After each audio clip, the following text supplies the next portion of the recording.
ഇപ്പോൾ income from house പ്രോപ്പർട്ടീൻ്റെ first പ്രോബ്ലത്തിലേക്കാണ് പോകുന്നത്. ഈ ഒരു ക്വസ്റ്റ്യൻ എന്ന് പറയുന്നത് ഓൾറെഡി നോട്ടിൽ തന്നിട്ടുണ്ടാക്കും. പാർട്ട്ലി ലെറ്റ് ഔട്ട് അല്ലെങ്കിൽ സെൽഫ് ഓക്യുപ്പൈഡ് വേക്കൻസി പീരീഡിലുള്ള റെൻറ്റ് കാൽക്കുലേഷൻ ഇതൊക്കെ നോട്ടിൽ തന്നിട്ടുണ്ട്. അത് വെച്ചിട്ടുള്ളൊരു പ്രോബ്ലം തന്നെയാണ്.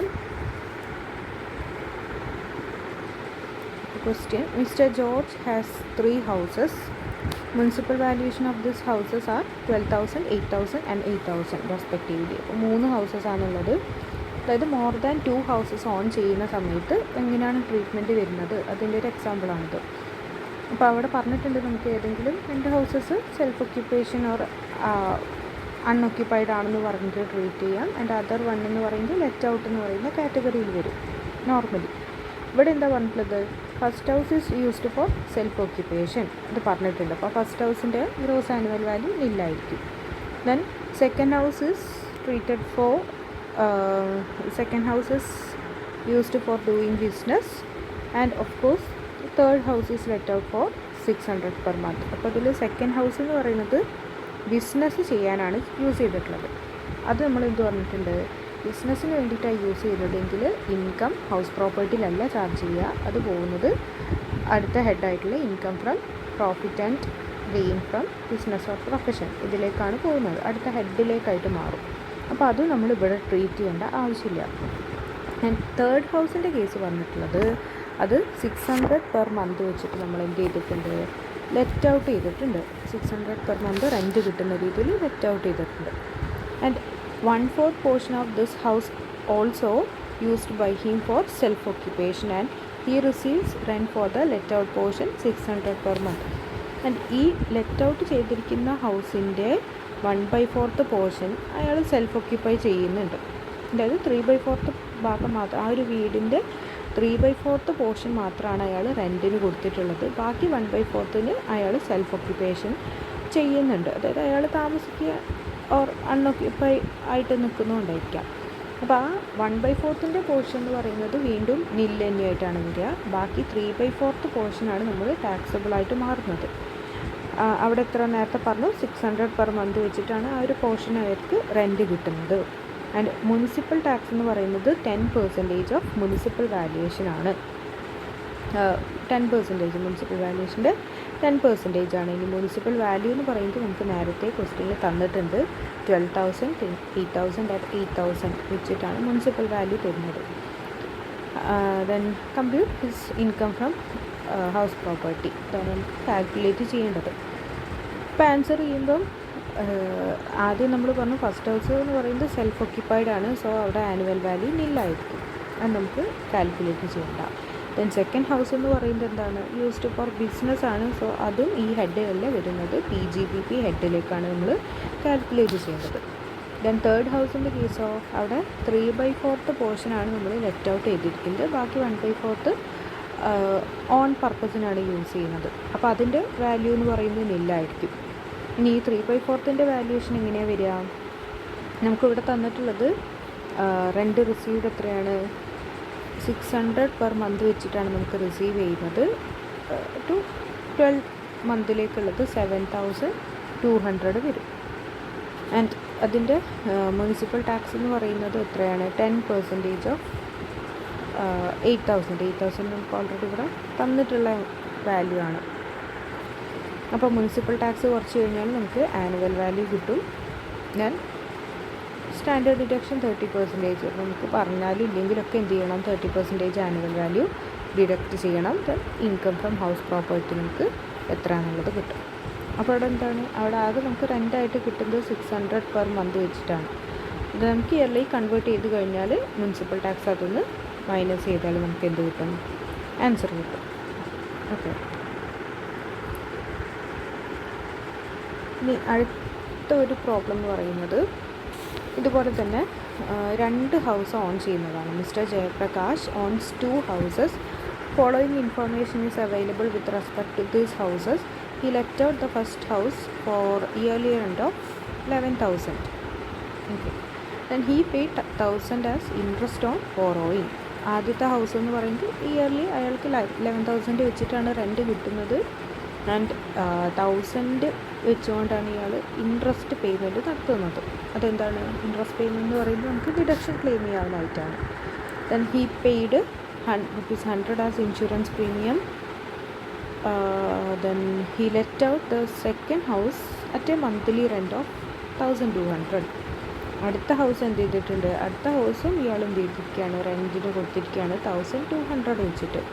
And it is not rented for 3 months. അതിലെന്ത് നിന്നിട്ടില്ല, 3 മാസം റെൻറ്റിന് കൊടുത്തിട്ടില്ല. അവിടെ അൺറിയലൈസ്ഡ് റെൻറ്റും ആൻഡ് വേക്കൻസി പീരീഡും രണ്ട് ട്രീറ്റ്മെൻറ്റാണ് വരുന്നത്. ആദ്യം പറഞ്ഞിട്ടുള്ളത് നമുക്ക് ടോട്ടൽ 12 months 3 months റെൻറ്റിന് കൊടുത്തിട്ടേ ഇല്ല, വേക്കൻ്റ് ആയിട്ട് കിടക്കുകയാണ്. അപ്പോൾ അതിൻ്റെ റെൻറ്റ് നമ്മൾ കാൽക്കുലേറ്റ് ചെയ്യേണ്ട ആവശ്യമില്ല. ഞാൻ സെപ്പറേറ്റ് ഇവിടെ പറഞ്ഞിട്ടുണ്ട് unrealised rent for the past 5 years was 13,000 എന്ന് സെപ്പറേറ്റ് നമ്മളോട് അൺറിയലൈസ്ഡ് റെൻറ്റിൻ്റെ കേസ് നമുക്ക് സെപ്പറേറ്റ് തന്നിട്ടുണ്ട്. അപ്പോൾ അൺറിയലൈസ്ഡ് റെൻറ്റ് എന്ന് പറഞ്ഞാൽ എന്താ, നമുക്ക് കിട്ടാനുണ്ടായിരുന്ന റെൻറ്റ് കിട്ടാതിരിക്കുന്ന സിറ്റുവേഷനാണ് അൺറിയലൈസ്ഡ് റെൻറ്റ് എന്ന് പറയുന്നത്. ദെൻ ഈ പറഞ്ഞിരിക്കുന്ന 3 months റെൻറ്റിന് കൊടുത്തിട്ടില്ല എന്ന് പറയുന്നത് വേക്കൻസി പീരീഡിനെയാണ് ഡിനോട്ട് ചെയ്യുന്നത്. രണ്ട് തരത്തിലാണ് നമുക്ക് ട്രീറ്റ് ചെയ്യേണ്ടത്. ഇനി ഇവിടെ ഇൻഷുറൻസ് പ്രീമിയത്തിൻ്റെ ഒരു കേസ് നമ്മളോട് പറഞ്ഞിട്ടുണ്ട്. ഇൻഷുറൻസ് പ്രീമിയം അല്ലെങ്കിൽ water, electricity any kind of charges നമ്മൾ പേ ചെയ്താലും അതൊന്നും നമുക്ക് ഡിഡക്ഷനായിട്ട് ക്ലെയിം ചെയ്യാൻ പറ്റില്ല. അതൊക്കെ സ്റ്റാൻഡേർഡ് ഡിഡക്ഷൻ 30% പോകുന്ന ഒരു ഐറ്റമാണ്. അപ്പോൾ ക്വസ്റ്റ്യനിൽ അത് തന്നാലും നമുക്കതൊന്നും ഡിഡക്റ്റ് ചെയ്യേണ്ട ആവശ്യമില്ല. ദെൻ ഇവിടെ ആദ്യത്തെ കേസാണെങ്കിൽ രണ്ടും ഇവിടെ എന്താണ് നമുക്ക് ആനുവൽ വാല്യൂ ഉണ്ട്, അതായത് സെൽഫ് ഓക്യുപ്പൈഡ് അല്ല, രണ്ടിൻ്റെ നമുക്ക് കാണണം. അപ്പോൾ ആദ്യത്തെ കേസിൽ ആനുവൽ വാല്യൂ 11,000 ആണെന്ന് നമ്മളോട് പറഞ്ഞിട്ടുണ്ട്. അതിന് ഡിഡക്ഷൻസ് നമുക്ക് മൈനസ് ചെയ്യാനുള്ളത് standard deduction 30% and interest on loan 11,000. Okay, interest on loan എന്ന് പറയുന്നത് 11,000 1,000 വെച്ചിട്ട് അവർ പേയ്മെൻറ്റ് നടത്തിയെന്ന് പറഞ്ഞിട്ടുണ്ട്. ആൻഡ് സ്റ്റാൻഡേർഡ് ഡിഡക്ഷൻ എന്ന് പറയുന്നത് എന്തിൻ്റെ മുകളിലാണ് നമ്മൾ കാണേണ്ടത്, ആനുവൽ വാല്യൂൻ്റെ മുകളിലാണ് സ്റ്റാൻഡേർഡ് ഡിഡക്ഷൻ 30% കാണേണ്ടത്, അതായത് 11,000 മുകളിൽ. അപ്പോൾ അത് രണ്ടും കൂടെ മൈനസ് ചെയ്താൽ നമുക്ക് ആൻസർ കിട്ടും 6,700 ആണ്. ഇവിടെ എന്തില്ല, ഫസ്റ്റ് കേസിൽ നമുക്ക് അൺറിയലൈസ്ഡ് റെൻറ്റോ അല്ലെങ്കിൽ വേക്കൻസി പീരീഡോ ഒന്നും പറഞ്ഞിട്ടില്ല. ദെൻ സെക്കൻഡ് ഹൗസിൻ്റെ കേസിലാണ് അവിടെ ഗ്രോസ് ആനുവൽ വാല്യൂ നമുക്ക് കാണുന്ന സമയത്ത് 1,200 വെച്ചിട്ടാണ് റെൻറ്റിൻ്റെ വാല്യൂ, മന്ത്ലി റെൻറ്റ് എന്ന് പറയുന്നത്. അപ്പോൾ 1,200 × 12 ടോട്ടൽ റെൻറ്റ് റിസീവ് ചെയ്യുന്നത് 14,400 ആണ്. ബട്ട് അതിൽ എന്ത് പറഞ്ഞിട്ടുണ്ട്, 3 months നമ്മൾ റെൻറ്റിന് കൊടുത്തിട്ടില്ല. 3 മാസത്തെ റെൻറ്റ് നമ്മൾ കുറയ്ക്കണം. കാരണം എന്ത് ചെയ്യാം, ആ 3 മാസം നമ്മൾ വേക്കൻസി ആയിട്ടാണ് കിടക്കുന്നത്. അതുകൊണ്ട് നമുക്കതിൽ ടാക്സ് പേയ്മെൻറ്റ് നടത്തേണ്ട ആവശ്യമില്ല. അപ്പോൾ ആ ഒരു 3 months റെൻറ്റ് 3,600 നമുക്ക് മൈനസ് ചെയ്യാം. ബാക്കി 10,800 ആണ് നമുക്ക് കിട്ടുന്ന ആക്ച്വൽ റെൻറ്റ് എന്ന് പറയുന്നത്. ദെൻ ആ ഒരു വാല്യൂവിൽ നിന്ന്, ഗ്രോസ് ആനുവൽ വാല്യൂവിൽ നിന്ന് നമുക്ക് എന്ത് ഡിഡക്റ്റ് ചെയ്യാം, ഇവിടെ പറഞ്ഞിട്ടുള്ള ഒരു ഡിഡക്ഷൻ അൺറിയലൈസ്ഡ് റെൻറ്റാണ്. അൺറിയലൈസ്ഡ് റെൻറ്റ് 13,000 നമുക്ക് മൈനസ് ചെയ്യാം. ഓക്കെ, അപ്പോൾ ആ അൺറിയലൈസ്ഡ് റെൻറ്റ് മൈനസ് ചെയ്ത സമയത്ത് നമുക്ക് എന്ത് കിട്ടി, നമ്മളുടെ ബാലൻസ് എമൗണ്ട് എന്ന് പറയുന്നത് -2,200 ആയിട്ട് മാറിയിട്ടുണ്ട്. ഓക്കെ, 10,800 13,000 അൺറിയലൈസ്ഡ് റെൻറ്റും കൂടെ നമ്മൾ മൈനസ് ചെയ്ത സമയത്ത് നമുക്കത് ലോസ് ആയിട്ട് മാറിയിട്ടുണ്ട്. അപ്പോൾ ആദ്യത്തെ ഹൗസ് പ്രോപ്പർട്ടിയിൽ നിന്ന് 6,700 ആൻഡ് സെക്കൻഡിൽ നിന്ന് 2,200 ലോസും ആണ്. അപ്പോൾ അത് രണ്ടും കൂടെ നമ്മൾ അഡ്ജസ്റ്റ് ചെയ്ത സമയത്ത് 4,400 ആണ് ടോട്ടൽ നമുക്കുള്ള ഹൗസ് പ്രോപ്പർട്ടി എന്ന് പറയുന്നത്. ഓക്കെ, ഒന്ന് ലോസാണ്, ഒന്ന് പ്രോഫിറ്റുമാണ്.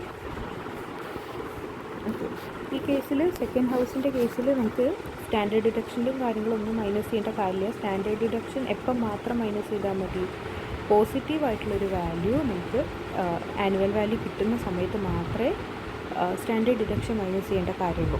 ഓക്കെ, ആദ്യ ക്വസ്റ്റ്യനിൽ നമുക്ക് ഗ്രോസ് ആനുവൽ വാല്യൂന്ന് അൺറിയലൈസ്ഡ് റെൻറ്റ് ഉണ്ടെങ്കിൽ മൈനസ് ചെയ്യാം, അതുപോലെ മുനിസിപ്പൽ ടാക്സ് ഉണ്ടെങ്കിലും മൈനസ് ചെയ്യാം. ദെൻ അവിടെ കിട്ടുന്ന വാല്യൂ പോസിറ്റീവ് ആണെങ്കിൽ മാത്രമാണ് പിന്നെ നമ്മൾ സ്റ്റാൻഡേർഡ് ഡിഡക്ഷൻ മൈനസ് ചെയ്യേണ്ടത്. ഓക്കെ, അത് കഴിഞ്ഞിട്ട് വരുന്നതാണ് എന്ത്, സ്റ്റാൻഡേർഡ് ഡിഡക്ഷൻ. അതുപോലെ interest on loan, interest on pre construction loan എന്നൊക്കെ പറയുന്നത് അത് കഴിഞ്ഞിട്ട് വരുന്ന ഐറ്റംസാണ്. അപ്പോൾ ആദ്യം നമ്മൾ ഗ്രോസ് ആനുവൽ വാല്യൂന്ന് unrealised rent and municipal tax ഉണ്ടെങ്കിൽ അതും കുറച്ചിട്ട് ഈ ഒരു ഫിഗർ എന്ന് പറയുന്നത് പോസിറ്റീവ് ആണെങ്കിൽ മാത്രം സ്റ്റാൻഡേർഡ് ഡിഡക്ഷൻ മൈനസ് ചെയ്താൽ മതി. ഓക്കെ, അത് നോട്ട് ചെയ്ത് കൊടുക്കാം. അടുത്തൊരു എക്സാമ്പിൾ കൂടെ നോക്കുക. Mister Krishna owns a residential house in Delhi and the house is having 2 identical unit. First unit of the house is self-occupied by Mr. Krishna. അപ്പോൾ ഒന്നാമത്തത് സെൽഫ് ഓക്യുപ്പൈഡ് ആണ്, ആ ഒരു പോർഷൻ നമുക്ക് നില്ലായിട്ട് ട്രീറ്റ് ചെയ്യാം. And other unit is rented for 12,000 per month. അപ്പോൾ അത് എന്താണ്, ലെറ്റ് ഔട്ട് പ്രോപ്പർട്ടി ആണ്, അതിൻ്റെ നമ്മൾ ടാക്സ് ട്രീറ്റ്മെൻറ്റ് കാണണം. The rented unit was vacant for 3 months during the year. ഇനി ആ റെൻറ്റിൽ തന്നെ നമുക്ക് എന്തുണ്ട്, 3 months വേക്കൻ്റ് ആയിട്ടാണ്, അതായത് 3 months നമ്മളത് റെൻറ്റിന് കൊടുത്തിട്ടില്ല. ബാക്കി എത്ര 9 മാസത്തെ റെൻറ്റ് മാത്രമേ നമുക്ക് ഇൻകമായിട്ട് കാണിക്കേണ്ടതുള്ളൂ. Then the particulars of the house for the previous year 2023-24 are as under. ഇത് രണ്ടിൻ്റെയും കൂടെ ട്രീറ്റ്മെൻറ്റ്സ് ആണ് തരുന്നത്, അല്ലെങ്കിൽ പെർട്ടിക്കുലേഴ്സാണ് തന്നിട്ടുള്ളത്. ഒന്നാമത്തത് standard rent 2 lakh per annum ആണ്. Then municipal valuation 2,44,000, fair rent 2,35,000. Then municipal tax paid by Krishna 12% on municipal valuation. എത്രയാണ്, 2,44,000 മുകളിൽ 12% കാണണം. ദെൻ പിന്നെ പറഞ്ഞിട്ടുള്ളത് ലൈറ്റ് ആൻഡ് വാട്ടർ ചാർജസ്. അതെന്താണ്, ലൈറ്റ് ആൻഡ് വാട്ടർ ചാർജസ് നമുക്ക് ക്വസ്റ്റ്യനിൽ തന്നാലും നമ്മൾ ഡിഡക്റ്റ് ചെയ്യേണ്ട, അതൊക്കെ നമ്മളുടെ സ്റ്റാൻഡേർഡ് ഡിഡക്ഷൻ ആയിട്ടുള്ള 30% ഇൻക്ലൂഡഡ് ആണ്. അപ്പോൾ നമ്മൾ സെപ്പറേറ്റ് അതിന് മൈനസ് ചെയ്യേണ്ട, സ്റ്റാൻഡേർഡ് ഡിഡക്ഷനിൽ അത് വരും. Then interest on borrowed capital 2,000 per month. അതെന്താണ്, അത് നമുക്ക് ഡിഡക്ഷനാണ്. ദെൻ ഇൻഷുറൻസ് ചാർജസ് 3,500, അതും എന്ത് ചെയ്യേണ്ട. ദെൻ അതുപോലെ പെയിൻറ്റിങ് എക്സ്പെൻസ്, ഇതൊന്നും നമ്മൾ സെപ്പറേറ്റ് മൈനസ് ചെയ്യേണ്ട. ഈ പറയുന്ന എക്സ്ട്രാ വരുന്ന ചാർജസ് ഒക്കെ തന്നെയും സ്റ്റാൻഡേർഡ് ഡിഡക്ഷൻ 30% ഇൻക്ലൂഡഡ് ആയിരിക്കും. Compute income from house property. അപ്പോൾ എന്താ, ആദ്യം പറഞ്ഞതുപോലെ തന്നെ ഫസ്റ്റ് ഹൗസിൻ്റെ കേസിൽ അത് സെൽഫ് ഓക്യുപ്പൈഡ് ആണ്, അതുകൊണ്ട് തന്നെ നെറ്റ് ആനുവൽ വാല്യൂ എന്ന് പറയുന്നത് നില്ലാണ്. അവിടെ നമ്മൾ സ്റ്റാൻഡേർഡ് റെൻറ്റും പിന്നെ ഫെയർ വാല്യൂ, മാർക്കറ്റ് വാല്യൂ ഇതൊന്നും കമ്പയർ ചെയ്യേണ്ട ആവശ്യമില്ല. ആനുവൽ വാല്യൂ എന്ന് പറയുമ്പോൾ നില്ലായിരിക്കും. ഇനി അതൊന്നും നമുക്ക് എന്ത് ചെയ്യണം, borrowed interest on borrowed capital എന്ന് പറയുന്ന ഒരു ഐറ്റം നമുക്കിവിടെ തന്നിട്ടുണ്ട്, 2,000 പെർ മന്ത്. ഓക്കെ, ഇത് ഇൻറ്റു 12 ചെയ്ത് കഴിഞ്ഞാൽ എത്ര ഉണ്ടാകും, 24,000 ഉണ്ടാകും. അതായത് 2 വീടിൻ്റെയും കൂടെ ഇൻഫോർമേഷനാണ് നമുക്ക് തന്നിട്ടുള്ളത്. അപ്പോൾ 2,000 പെർ മന്ത് ഇൻറ്റു 12 ചെയ്ത് കഴിഞ്ഞാൽ നമുക്ക് എത്ര ഉണ്ടാകും, 24,000 ഉണ്ടാകും. ഈ 24,000 എന്ന് പറയുന്നത് എന്താണ്, 2 വീടിൻ്റെയും കൂടെ ഒരുമിച്ച് വരുന്ന എക്സ്പെൻസ് ആണ്. പക്ഷേ നമുക്ക് ഇവിടെ എന്തുമാത്രം എടുത്താൽ മതി, ഒരു ഹൗസിൻ്റെ മാത്രമാണ് നമുക്ക് ആദ്യത്തേൽ നോക്കേണ്ടത്, മറ്റേത് അടുത്ത ഹൗസിൻ്റെ കേസിലാണ് ട്രീറ്റ്മെൻറ്റ് വരുന്നത്. ഇനി ഈ ഇൻട്രസ്റ്റ് ഓൺ ക്യാപിറ്റലിൻ്റെ കേസ് എന്താണ്, ഇൻട്രസ്റ്റ് ഓൺ ക്യാപിറ്റൽ എന്ന് പറയുന്നത് മുനിസിപ്പൽ വാല്യൂ അല്ലെങ്കിൽ ഹൗസിൻ്റെ സെൽഫ് ഓക്യുപ്പൈഡ് ആണെന്നുണ്ടെങ്കിലും വേക്കൻ്റ് ആണെങ്കിലും എന്താണെന്നുണ്ടെങ്കിലും ഇൻട്രസ്റ്റ് ഓൺ ബോറോഡ് ക്യാപിറ്റൽ നമുക്ക് ഡിഡക്റ്റ് ചെയ്യാവുന്ന ഒരു ഐറ്റമാണ്. ഈവൻ നമ്മളുടെ ഒരു വാല്യുവേഷൻ നില്ലാണെങ്കിലും, നെറ്റ് ആനുവൽ വാല്യൂ നില്ലാണെങ്കിലും നമുക്ക് എന്ത് ചെയ്യാം, ഇൻട്രസ്റ്റ് ഓൺ ബോറോഡ് ക്യാപിറ്റൽ എന്ന് പറയുന്ന ഐറ്റം ഡിഡക്റ്റ് ചെയ്ത് കാണിക്കാവുന്നതാണ്. കാരണം എന്ത് ചെയ്യുന്നുണ്ട്, നമ്മൾ ഇൻട്രസ്റ്റ് കൊടുക്കുന്നുണ്ട്. സെൽഫ് ഓക്യുപ്പൈഡ് പ്രോപ്പർട്ടി ആണെങ്കിലും നമ്മളത് കൺസ്ട്രക്റ്റ് ചെയ്യാൻ ലോൺ എടുത്തിട്ടുണ്ട്, ആ ലോണിൻ്റെ ഇൻട്രസ്റ്റ് നമ്മൾ അടയ്ക്കുന്നുണ്ട്. അപ്പോൾ അത് നമുക്ക് എപ്പോഴും ഡിഡക്ഷനായിട്ട് കാണിക്കാവുന്ന ഒരു ഐറ്റമാണ്. അപ്പോൾ നില്ലായിട്ട് കാണിക്കുകയാണെങ്കിലും ഇൻട്രസ്റ്റ് ഓൺ ബോറോഡ് ക്യാപിറ്റൽ നമുക്ക് 12,000 മൈനസ് ചെയ്യാവുന്നതാണ്. ഇനി സെൽഫ് ഓക്യുപ്പൈഡിൻ്റെ കേസിൽ ഇൻട്രസ്റ്റ് ഓൺ ബോറോഡ് ക്യാപിറ്റലിൻ്റെ മാക്സിമം സീലിംഗ് എന്ന് പറയുന്നത്, അല്ലെങ്കിൽ മാക്സിമം നമുക്ക് ഡിഡക്റ്റ് ചെയ്യാവുന്നത് 2 lakh rupees ആണ്. ഓക്കെ, ഇത് സെൽഫ് ഓക്യുപ്പൈഡിൻ്റെ കേസിൽ മാത്രം 2 lakh rupees ആണ്. മറ്റ് ലെറ്റ് ഔട്ട് പ്രോപ്പർട്ടിൻ്റെ കേസാണെന്നുണ്ടെങ്കിൽ അവിടെ അപ്ലിക്കബിൾ അല്ല, അവിടെ നമുക്ക് എത്ര എമൗണ്ട് വേണമെങ്കിലും ഡിഡക്റ്റ് ചെയ്യാവുന്നതാണ്. ഓക്കെ, അപ്പോൾ ഇൻട്രസ്റ്റ് ഓൺ ബോറോഡ് ക്യാപിറ്റലിൻ്റെ ട്രീറ്റ്മെൻറ്റ് നോക്കുക. മാക്സിമം 2 lakh വരെ നമുക്ക് എന്ത് ചെയ്യാം, സെൽഫ് ഓക്യുപ്പൈഡിൻ്റെ കേസിൽ ഡിഡക്റ്റ് ചെയ്യാവുന്നതാണ്. സെൽഫ് ഓക്യുപ്പൈഡിൻ്റെ കേസിൽ വാല്യൂ നില്ലാണെന്നുണ്ടെങ്കിലും നമുക്ക് എന്ത് ചെയ്യാം, interest on borrowed capital minus ചെയ്യാവുന്നതാണ്. ദെൻ സെക്കൻഡ് ഹൗസിൻ്റെ കേസിൽ അവിടെ എന്ത് പറഞ്ഞിട്ടുണ്ട്, നമുക്ക് റെൻറ്റും കാര്യങ്ങളൊക്കെ നമുക്ക് തന്നിട്ടുണ്ട്. അവിടെ സെൽഫ് ഓക്യുപ്പൈഡ് അല്ല, അവിടെ ലെറ്റ് ഔട്ട് പ്രോപ്പർട്ടി ആണ്. ദെൻ ആ കേസിൽ നമുക്ക് എന്ത് തന്നിട്ടുണ്ട്, standard rent, then municipal valuation, fair rent, അതുപോലെ ആക്ച്വൽ റെൻറ്റ് കാര്യങ്ങളൊക്കെ പറഞ്ഞിട്ടുണ്ട്. അപ്പോൾ നമ്മൾ കമ്പയർ ചെയ്തിട്ട് ആനുവൽ വാല്യൂ കണ്ടെത്തണം. അപ്പോൾ മുനിസിപ്പൽ വാല്യൂ തന്നിട്ടുണ്ട് എത്ര, 2,44,000. പക്ഷേ എന്താണ്, അത് രണ്ട് ഹൗസിൻ്റെയും കൂടെ വാല്യുവേഷനാണ് നമുക്ക് തന്നിട്ടുള്ളത്. കമ്പൈൻ ആയിട്ടുള്ള ഇൻഫോർമേഷനാണ്, നമുക്ക് സെപ്പറേറ്റ് ആയിട്ടല്ല തന്നിട്ടുള്ളത്. അപ്പോൾ മുനിസിപ്പൽ വാല്യുവേഷൻ 2,44,000 ആണെങ്കിൽ അതിൻ്റെ ഹാഫ് പോർഷൻ മാത്രമാണ് എന്ത് നമ്മളുടെ സെക്കൻഡ് ഹോമിൻ്റെ അല്ലെങ്കിൽ സെക്കൻഡ് ഹൗസിൻ്റെ കേസിലേക്ക് നമുക്ക് എടുക്കേണ്ടത്. ഇപ്പോൾ 1,22,000. അതുപോലെ തന്നെ ഫെയർ റെൻ്റ് ആണെങ്കിലും അതിൻ്റെ ഹാഫ് പോർഷൻ 1,70,500. ഇതെന്താ, ഐഡൻറ്റിക്കൽ ഹൗസ് ആയതുകൊണ്ടാണ് നമ്മൾ ഹാഫ് വെച്ചിട്ട് എടുക്കുന്നത്. പ്രൊപ്പോർഷനേറ്റ്ലി പറയുകയാണെങ്കിൽ ആ പ്രൊപ്പോർഷനിൽ നമ്മൾ ഡിവൈഡ് ചെയ്യാണ് വേണ്ടത്. ഐഡൻറ്റിക്കൽ ഹൗസ് ആയതുകൊണ്ട് ഹാഫ് മാത്രമാണ് നമ്മൾ സെക്കൻഡ് ഹൗസിലേക്ക് എടുക്കുന്നത്. ദെൻ സ്റ്റാൻഡേർഡ് റെൻ്റ് ആണെങ്കിലും 2 lakh ആണെങ്കിൽ അതിൻ്റെ ഹാഫ് പോർഷൻ എന്ന് പറയുന്നത് 1 lakh. ഓക്കെ, ഇനി ഇതിൽ നിങ്ങൾ കമ്പയർ ചെയ്തിട്ട് എന്ത് ചെയ്യുക, എക്സ്പെക്റ്റഡ് റെൻറ്റ് കണ്ടെത്തണം. എക്സ്പെക്റ്റഡ് റെൻറ്റ് എന്ന് പറയുന്നത് municipal value or fair rent whichever is higher. അതായത് 1,22,000 or 1,17,500 whichever is higher. അതെത്രയാണ്, 1,22,000 ആണ്. ദെൻ അതിന് എന്തുമായിട്ട് കമ്പയർ ചെയ്യണം, സ്റ്റാൻഡേർഡ് റെൻ്റ് ആയിട്ടുള്ള 1 lakh ആയിട്ട് കമ്പയർ ചെയ്യണം. അതിൽ whichever is lower value, whichever is less ആണ് നമ്മൾ എടുക്കുക. Expected rent or actual standard rent whichever is less ആയിരിക്കും നമ്മളുടെ റെൻ്റായിട്ട് നമുക്ക് എടുക്കേണ്ടത്.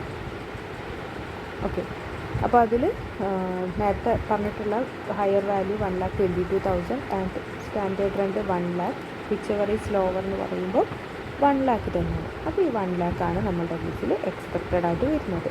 എന്തുകൊണ്ട്, ഇവിടെ സ്റ്റാൻഡേർഡ് റെൻറ്റും കൂടെ തന്നതുകൊണ്ട്. അതല്ലെങ്കിൽ നമുക്ക് ഇതിൽ രണ്ടിലും ഹയർ വാല്യൂ മാത്രം കൺസിഡർ ചെയ്താൽ മതി. ഇനി ആക്ച്വൽ റെൻറ്റ് എത്രയാണ്, ആക്ച്വൽ റെൻറ്റ് നമുക്ക് വേണ്ടത് ശരിക്കും 12,000 × 12 1,44,000 ആയിരുന്നു. പക്ഷേ അതിൽ എന്ത് ചെയ്തിട്ടില്ല, 3 മാസം നമുക്ക് റെൻറ്റ് കിട്ടൂല, കാരണം എന്താ, വേക്കൻ്റ് ആയിട്ട് കിടക്കണം. അപ്പോൾ ശരിക്കും നമ്മളുടെ ആക്ച്വൽ റെൻറ്റ് എന്ന് പറയുന്നത് 9 മാസത്തെ റെൻറ്റ് മാത്രമാണ്, അതായത് 1,08,000. അപ്പോൾ 1 lakh ആക്ച്വൽ റെൻ്റ് ആയിട്ടുള്ള 1,08,000 ആണോ ഓർ എക്സ്പെക്റ്റഡ് റെൻറ്റ് 1 lakh ആണോ ഹയർ വാല്യൂ, ഏതാണ്, ആക്ച്വൽ റെൻ്റ് ആയിട്ടുള്ള 1,08,000. അപ്പോൾ അതായിരിക്കും എന്തെന്ന് പറയുന്നത്, ഗ്രോസ് ആനുവൽ വാല്യൂ എന്ന് പറയുന്നത്. ഓക്കെ, ഇനി ഇവിടെ ബ്രാക്കറ്റിൽ കൊടുത്തിരിക്കുന്നത് എന്താ, actual rent received for the let out period is less than the expected rent owing to such vacancy, the actual rent received will be the gross annual value. അതായത് ഈ പറഞ്ഞ കേസെല്ലാം നമ്മൾ നോട്ടിൽ എഴുതിയിട്ടുണ്ട്. ഗ്രോസ് ആനുവൽ വാല്യൂ കാണുന്ന സമയത്ത് vacancy period വന്നത് കാരണം നമ്മളുടെ എക്സ്പെക്റ്റഡ് റെൻറ്റിനേക്കാൾ കുറവാണ് നമുക്ക് കിട്ടുന്ന ആക്ച്വൽ റെൻറ്റ് എന്നുണ്ടെങ്കിൽ ആ കേസിൽ നമ്മൾ ആക്ച്വൽ റെൻറ്റിനെ തന്നെയായിരിക്കും ഗ്രോസ് ആനുവൽ വാല്യൂ ആയിട്ട് എടുക്കുന്നത്. ഓക്കെ, ഇപ്പോൾ ഈ കേസിൽ കുഴപ്പമില്ല. ഈ കേസിൽ നമ്മളുടെ വേക്കൻസി പീരീഡിൻ്റെ റെൻറ്റ് കഴിഞ്ഞാലും 1,08,000 കിട്ടുന്നുണ്ട്. എക്സ്പെക്റ്റഡ് റെൻറ്റ് 1 lakh, ഇതെത്രയാണ്, 1,08,000 ആണ് വരുന്നത്. അതായത് വേക്കൻസി പീരീഡ് ഉണ്ടായിട്ടും 3 മാസത്തെ വേക്കൻസി പീരീഡ് ഉണ്ടായിട്ടും ആക്ച്വൽ റെൻറ്റ് തന്നെയാണ് കൂടി നിൽക്കുന്നത്. അപ്പോൾ നമ്മൾ ഹയർ വാല്യൂ 1,08,000 ആണ് നമ്മളുടെ വാല്യുവേഷനായിട്ട് എടുത്തിട്ടുള്ളത്. ചില കേസിലിപ്പം ഇവിടെ 4 മാസമോ അല്ലെങ്കിൽ 5 മാസമോ വേക്കൻ്റ് ആയിട്ട് കിടന്നു. അപ്പോൾ ഓട്ടോമാറ്റിക്കലി എന്താകും, 1 lakh-നേക്കാളും കുറയും. നമുക്ക് കിട്ടുന്ന ആക്ച്വൽ റെൻ്റ് എന്ന് പറയുന്നത് 1 lakh-നേക്കാളും കുറയും.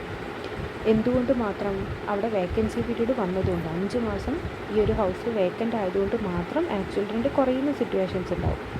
അപ്പോൾ അങ്ങനെ വേക്കൻസി പീരീഡ് വന്നത് കൊണ്ട് മാത്രം നമ്മുടെ ആക്ച്വൽ റെൻറ്റ് എക്സ്പെക്റ്റഡ് റെൻറ്റിനേക്കാൾ കുറയുന്ന സിറ്റുവേഷൻസ് ആണെങ്കിൽ അവിടെ നമ്മളുടെ ലോവർ വാല്യൂ ആയിട്ടുള്ള ആക്ച്വൽ റെൻറ്റ് ആയിരിക്കും ഗ്രോസ് ആനുവൽ വാല്യൂ ആയിട്ട് എടുക്കുന്നത്. അതല്ല ബാക്കി ഏത് കേസ് ആണെന്നുണ്ടെങ്കിലും actual rent or expected which ever is higher ആണ് എടുക്കേണ്ടത്. അപ്പോൾ ഈ കേസിൽ ഇത് കുഴപ്പമില്ല, കാരണം ഈ കേസിൽ ആക്ച്വൽ റെൻറ്റിനേക്കാൾ ആക്ച്വൽ റെൻറ്റ് കുറഞ്ഞാലും എത്ര മാത്രമേ കുറഞ്ഞിട്ടുള്ളൂ, എക്സ്പെക്റ്റഡ് റെൻറ്റിനേക്കാളും കൂടുതലായിട്ട് തന്നെയാണ് നിൽക്കുന്നത്, അതിലും കുറഞ്ഞ് വന്നിട്ടില്ല. അതുകൊണ്ട് ഈ കേസിൽ നമ്മൾ ഈ ഹയർ എന്നുള്ള ഒരു പ്രിൻസിപ്പിൾ വെച്ചിട്ട് തന്നെയാണ് എടുത്തിട്ടുള്ളത് 1,08,000.